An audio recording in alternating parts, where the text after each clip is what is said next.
Namaste, dear friends.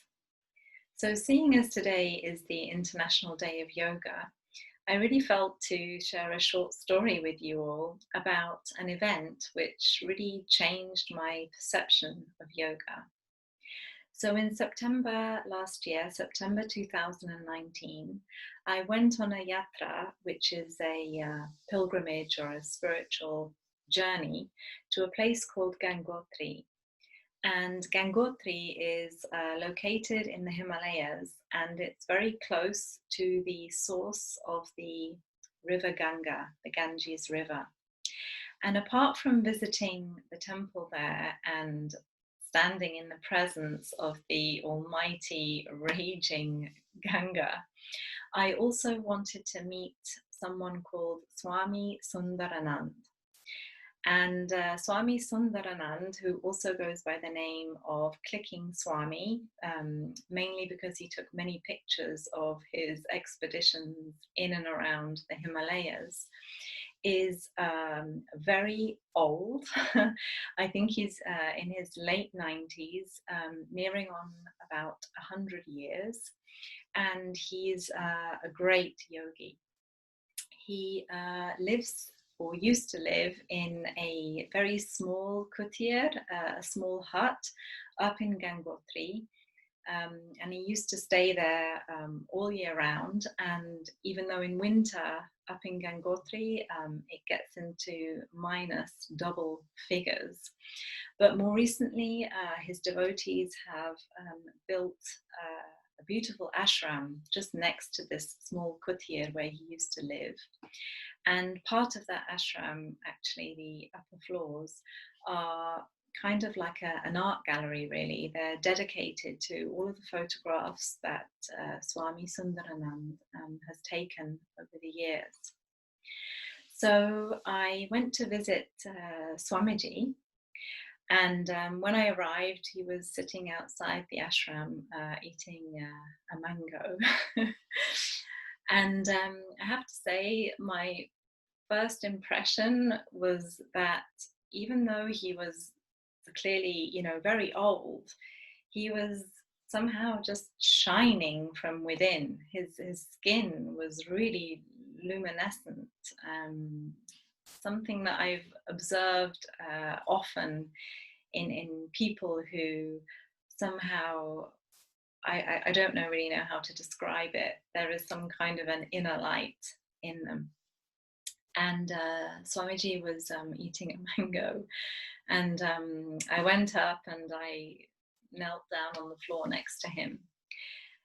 And I thought, oh, I didn't think of anything to ask this great yogi now that I'm in his presence. So I was racking my brains for something to ask. And I said to him, oh, Swamiji, in Patanjali's Yoga Sutras, or in the Ashtanga, in the eightfold path of yoga, where does Kriya fit in? And he turned to me and he said, first yama, then niyama, then asana, kriya, pranayama. And I listened to his words and I thought, oh, that's great. I got the answer. It's Kriya fits in between asana and pranayama.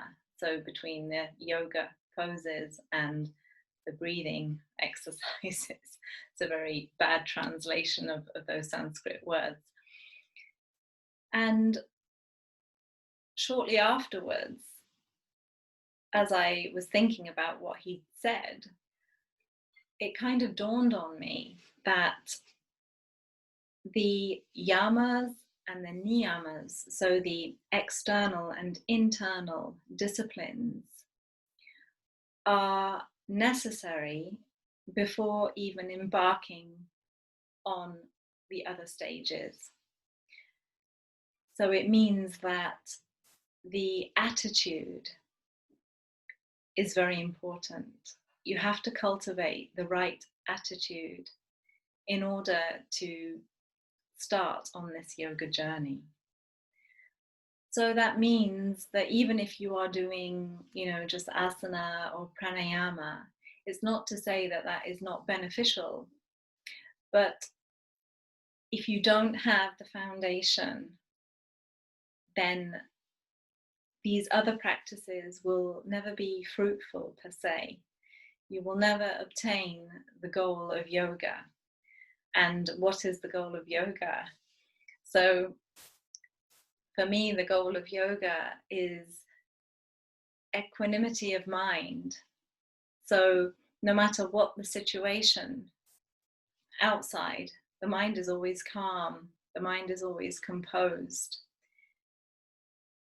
And as Patanjali says, yoga chitta vritti nirodha. The goal of yoga is to stop the thoughts. In a way, it's like emptying the mind. And when you empty the space in the mind, then you create a sacred space in which you can ultimately get the union that is yoga. And the more I thought about Swami Sundarananda's words, the more I realized how important it is to follow this system, this eightfold path, methodically. You should not necessarily jump onto the next level until you've mastered those beneath.